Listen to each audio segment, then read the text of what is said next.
agreements that we prepare for clients, they provide immediate value because we spend time finding out who you are as the business owner. That matters. And the importance of having a very clear, concise contract where everybody can read it and know exactly what is expected from both parties. It provides so much value, and it helps you to be a better business owner. It helps you to create a credibility with your own clients, with your own employees, with your own contractors. It's important that they are tailored specifically to your type of business and your expectations as the business owner. We have our own way of doing things, and that's okay. There's nothing wrong with that.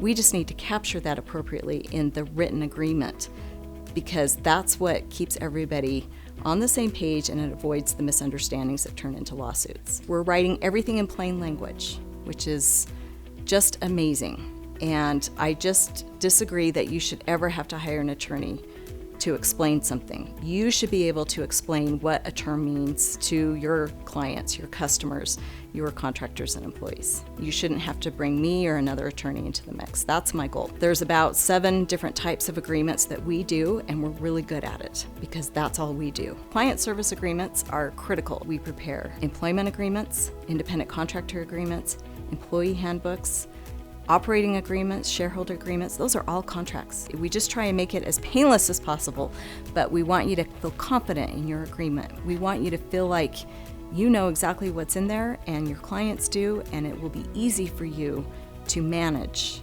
over time.